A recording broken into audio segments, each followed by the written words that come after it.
Well, hi, everybody. Welcome to Smarter News, where we're just going to do a quick hit in the middle of the week here as we have some quickly moving developments when it comes to some major news stories, which I will touch on briefly. But I have a whole other reason why I wanted to jump on today to talk a little bit to you.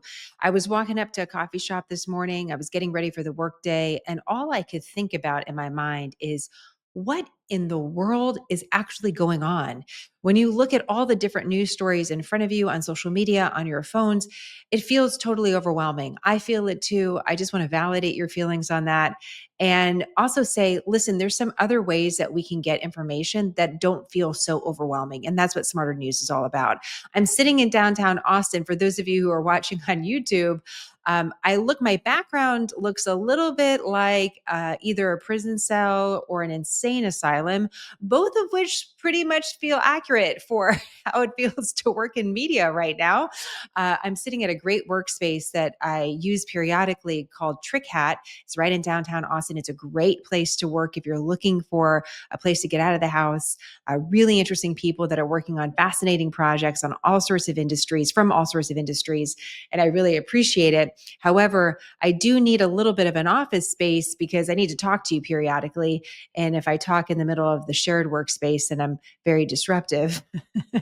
I'm the bad neighbor. So I have to be someplace that I can go and close the door and jump in front of a microphone whenever it works. However, there's a little bit of road noise periodically. So if you hear that, I apologize. Occasionally, there's a train that comes through downtown Austin, which, adds a little ambiance, but could be a little disruptive. So I just wanted to give you a heads up on that. But yes, that's what it sort of feels like right now in news. We're sort of trapped in this spot where the news feels really dark, and it's difficult to know, well, what unwinds this?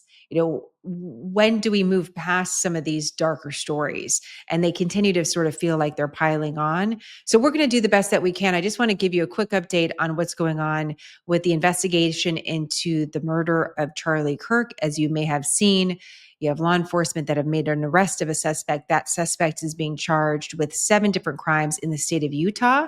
That's only state charges. That isn't a federal charges that we do expect as well. What's interesting to note about state charges, and this may shift depending on what state you're in, we will have access to video in a courtroom in a variety of different states. Judges can make different calls for different reasons depending on the case. But one of the reasons why we're seeing video of the suspect in his first appearance in court is because photo and video is allowed when we're looking at cases that are not federal cases. In federal cases, we don't have any access like that. So expect to see more, and we'll expect to learn more, hopefully, as this investigation goes on and the prosecution gets going. We have a few court dates, or at least one set in the next couple weeks. So this is rapidly moving. At the same time, we have President Trump overseas. He's traveling overseas. He's in England right now. And what's interesting about his trip to England is that he's the first elected political leader in modern times to be hosted for 2 state visits by a British monarch. He already met Queen Elizabeth during his first administration. Now he's meeting King Charles as part of his second administration. And so this is the first time we've seen this with an elected political leader. So it is a historic state trip. And if you see that, that's the reason why. They're spending a lot of time, the president and King Charles, at Windsor Castle. Fascinating history to Windsor Castle. We should spend more time on that because, anyone who likes HGTV or a little renovation project, this is a fascinating piece of property. The castle's been around for 1,000 years. If those walls could talk, 1,000 years. I can't get over 1,000 years. It has more than 1,000 rooms, around 1,000 rooms. So a lot of space to stretch out. And we expect to see a variety of different ceremonies over the next several days. While the president's away overseas, though, where that takes some attention off of the White House and out of Washington, D.C. So, and because of the time difference too, you see a little bit different cadence to the news. And a lot of that just has to do with time and location. So just wanted to give you a heads up on that. Back in Washington, D.C., though, we have ongoing hearings that are happening on Capitol Hill. Congress is super active this week. They actually have an opportunity next week to go back to their home districts. So we're getting a lot of attention and energy this week that won't be there next week. And one of the hearings that we're seeing on Capitol Hill has to do specifically with the FBI director. So the FBI director, Kash Patel, was scheduled to appear in front of Congress. He appeared in front of the Senate Judiciary Committee yesterday, and I'm recording this on Wednesday, so he appeared on Tuesday in front of the Senate, and then he's appearing in front of the House today on Wednesday. And this periodically happens. One of Congress's big roles is oversight. And so oversight means checking in periodically with the people that are the heads of different departments to find out what actually is going on and to ask them questions on behalf of the American people. And your elected officials are asking on behalf of you, what specifically for some issues that could be important to your particular location or your particular community. Obviously, with the murder of Charlie Kirk, we have renewed focus and attention on the FBI director and the role of the FBI and the FBI's handling of this investigation. I'm not going to spend a whole lot of time on that. And one of the reasons why I'm not is because one of the things we saw, at least in the Senate yesterday, and you see a little bit of the House today as well, there is some friction between some of the Democrat lawmakers and the FBI director. And there's a lot of conversation about political rhetoric and who's to blame for political rhetoric and how that's affecting when someone turns violent. And that's getting a whole lot of attention on social media. Listen, when there's fireworks, that's going to get attention. But the question always is there news value? And as I was listening to the Senate yesterday, and very commonly on Smarter News, we'll listen to the entire hearing, which can last, 3, 4, or 5 hours, depending on the timing. You always hear something that won't get a lot of attention that actually gives us ideas for other news stories. So that's just what I want to do today. Just really quick, I wanted to flag 4 different topics that were brought up that you probably won't see anywhere else, that either teach us something or show us a side of politics in America that we're not seeing very often. So why don't we go ahead and just get started? One of the first things that we saw was an interaction, and these, by the way, are in no particular order. I'm just going Democrat, Republican, Democrat, Republican. One of the interesting exchanges that we saw in the Senate was between Senator Klobuchar, who is a senator from Minnesota, and the FBI director. Minnesota is a particular area of focus. Not only was it the site of political assassinations a couple months ago, which have now been brought back into the daylight because of the murder of Charlie Kirk, but also the school shooting that happened in Minneapolis. Minnesota has just been one of the states that's come up in the news recently. And so Senator Klobuchar was asking the FBI director a few different things, including this specific question about what can be done better. So my first question is on the assault weapon ban. Do you think that would be helpful in reducing gun deaths, Director? Senator, if I may, I want to answer the question, but thank you for your remarks, especially it relates to my friend Charlie. And I share and relay my remarks, my sentiments to you. Minnesota has suffered untold tragedy in these last few months. And whatever creativity we can use to eliminate even just one shooting, one horrific death, I am in favor of engaging with Congress fully to do. I don't have the answers. I don't know what will eliminate it in its entirety, but I'm willing to engage and explore new ways with you, Senator. Okay, thank you. And so, assault weapon ban. What do you think? Senator, I think there are instances on this legislation that could prevent future attacks, but I'm not going to weigh into the creation of legislation. That legislation, as you likely know, is controversial, has been debated really for decades. But that moment between these two individuals where there was a sharing of acknowledgement of the pain that both have experienced isn't something that you see on the news all the time, and a nod towards more creative solutions, whatever those are, which would be a great follow-up question for both of them. I've been reaching out to Senator Klobuchar actually recently because of her role looking at AI and technology. And I'm going to tell you about that in just a moment. But as this conversation is continuing between the two of them, there was also this moment where Senator Klobuchar started to list off and get a little bit into the area of who's to blame. Who's to blame for all of the heated rhetoric and how that is bubbling up in society. And she stops herself And she says this. Cato Institute, conservative think tank, published a study just last week that found from terrorists from the right were responsible for 6 times more deaths than people from the left.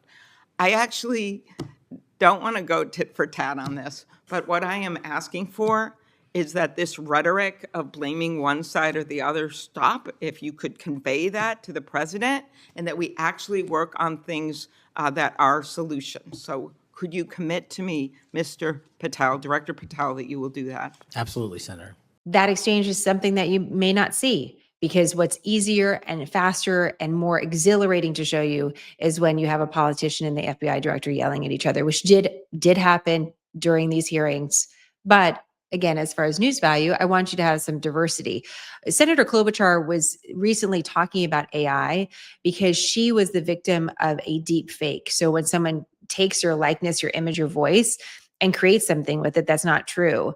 And this happened to her based on something that took place with her role in Congress. And she wrote an op-ed about it. It's a very scary thing to think about for all of us, that we could get a phone call or see a video of someone that we love and think that it's real, but that it's not. So that's one of the reasons why I've been reaching out to her office, hoping to secure an interview for you, because I think that's a really important topic, no matter where you are on the political spectrum, to talk a little bit more about and to be more aware of. The topic of AI and technology is something that Josh Hawley, a senator from Missouri, is also very interested in. And he asked the director of the FBI a whole bunch of different questions.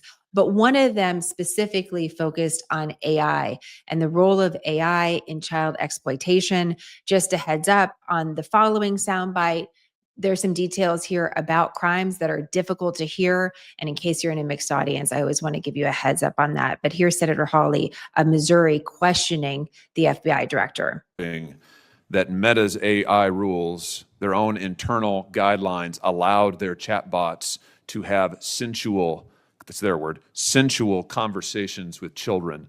We've had instances, multiple instances of children, minors, taking their own lives at the behest of chatbots that instructed them with specificity on how to do it. What's the FBI's role here in investigating what is going on with these chatbots, with these AI companies encouraging? I mean, listen, if an actual person did that, we would say that's grooming. We would say that's child abuse. These companies are doing it. Their own guidelines allow it. What can we do about that? You're referring to NVE, nihilistic violent extremism, and the 764. It has been made a priority of the FBI because they are targeting children, and these chatbots and these generative AI are getting coupled with actual humans who are using them and releasing them because they can do the work faster and quicker than humans can and get into spaces like social media where humans have a difficulty in engaging. And what we're doing is treating any extension of generative AI as the criminal themselves. And we have, I think, I've got to get the number back to you, but over 1,000 investigations related to NVE. We've had numerous takedowns and arrests of 764 individuals, and we are educating. This may be the most important part. I'm directly engaging with the social media and media companies, the internet service providers, to find a way to shut down. There's nothing I can do at the FBI to force them to shut it down, but work with you in Congress to find a way to work with our partners to get that shut down permanently. This sounds like an important topic that we should learn more about. I wasn't as familiar with NVE or 764, so I'm going to read to you here directly from the FBI, and I believe this is, let me just pull it up here, is an announcement by FBI Public Affairs as they were announcing an arrest for a suspect in a case that involved 764 NVE, nihilist, a violent extremist group. So let me just read to you a little bit about this. The 764, which is known to the FBI as a nihilistic violent extremism group, NVE, whose members engage in criminal conduct within the United States and abroad in furtherance of political, social, or religious goals that derive primarily from a hatred of society at large and a desire to bring about its collapse by sowing indiscriminate chaos, destruction, and social instability. Again, we should be hearing more about this. NVEs oftentimes target vulnerable individuals, including minors, frequently using social media platforms to share explicit material. I'm just summarizing here, and grooming victims towards committing acts of violence. Victims can be blackmailed into complying with NVE demands, which vary but may include self-mutilation, online and in-person sexual acts, harm to animals, sexual exploitations of siblings, and other acts of violence, threats, violence, suicide, and murder. So when we're talking about these stories that are involving exploitation of people online and the use of technology now to do that, this is the group that is the umbrella in which the FBI is doing further investigation, a topic we should know more about that's getting drowned out by some of the news that we have, important as it is this week, and deserves a little bit more of a heads up. But thinking about the technology and law enforcement, and especially as we're moving further into this realm of AI and chatbots and where you can trace them and who they belong to, there's really a question about prosecution. Who's to blame here for these crimes that are committed using some of this technology? So a big topic. And as we see this need for law enforcement to evolve, there's always a question of funding. And do you have enough funding and resources to do what you need to do? Do you have the right people? That was the topic that Senator Coons wanted to talk about. He's a Democrat from Delaware, and he was asking the FBI director some really tough questions. One of the areas that he brought up is funding, because he was questioning the FBI director about firings, of what we've heard about firings from the FBI, asking if that was politically motivated. Director Patel said no, but there's a difference of perception from Democrats and Republicans on that particular issue. And speaking more specifically, Senator Coons wanted to know about why the FBI is striking so much money from the budget. And he kind of makes this reference to defunding the police and this conversations he's having with the director. As you know, defunding the police is something that was a cry from more progressives in the past. But Senator Coons was saying, well, you guys are the ones that are actually doing it because you're stripping money from the FBI. Tell me why. So I want you to think, when you hear this exchange, think about if you saw the headline, FBI striking at X amount of money or X amount of people. And then I want you to hear what Director Patel has to say about why they decided to do it.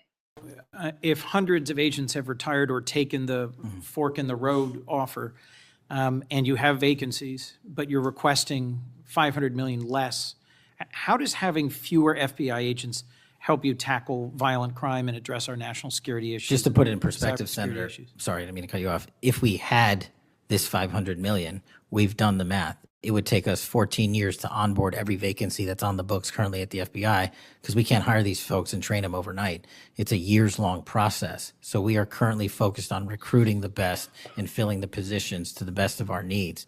And we, even if we had this extra money, wouldn't be able to hire them overnight. We're looking for where the need is greatest, where in the country we need to send them, and how we can change the training requirements, which is why I'm thrilled to have police officers. They might not have a college degree, but they got the street smarts and the cop smarts to become FBI agents, and that's what we want. So again, an exchange that you may not see, where there was a tough question being asked, and there was also an answer provided, and a show of respect between the two of them on this particular topic. So this work is being done in the Congress, and I wanted to make sure, again, to flag it for you. Final topic that's gotten a lot of news as of late, and I feel like it would be remiss not to mention to you, is the investigation into Jeffrey Epstein. Senator Kennedy of Louisiana brought up this question, and he was going back and forth with Director Patel about where the FBI stands with this, and especially getting answers about whether or not anybody else was involved in the crimes committed by Jeffrey Epstein. And here's a little bit of that exchange. We'll run out of time. You've seen most of the files. Who, if anyone, did Epstein traffic these young women to besides himself? Himself. There is no credible information. None. If there were, I would bring the case yesterday that he trafficked to other individuals. And the information we have, again, is limited. So the answer is no one For the information that we have in the files. in the case file. Senator Kennedy, after that, says something to the effect of, listen, the American public still has questions about this, and so do I. I'm paraphrasing him. He's saying so does he as a lawmaker, and that he believes that these are fair questions to ask and that answers should be provided. Director Patel, in summary, says we're doing basically all that we can. We're releasing all that we can as part of this investigation. And by the way, there's been several administrations that could have released more and who did not. So we're trying to be the most transparent that we can be. Obviously, there's a lot of different opinions on that about whether or not that's really taking place. But this is the nature of the exchange that just happened this week. So now we have that on the record. So, a few examples here of big topics that are coming up in conversation, likely in a lot of our lives, where we are seeing lawmakers responding, asking questions, asking tough questions of those in the administration, but where the exchange is not so vitriolic. And when we think about what is exponentially showed, what's exponentially shared online, even from this event, you're seeing the fireworks, you're seeing the anger. And yes, that was present. But I got to tell you, I didn't even cut any of that for you because I think you know what that's like. I think you've already seen something like that at one time, and seeing people yell at each other again, I don't know if it's really news value to you anymore. So I'll leave that for social media, for the commentators to share if that's what they want to promote.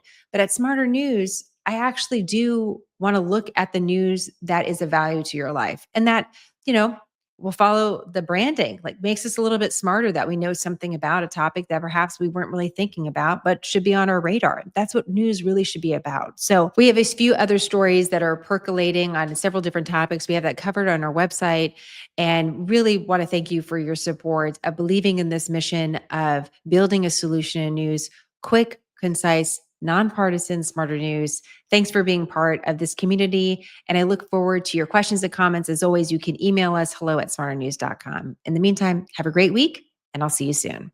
Bye.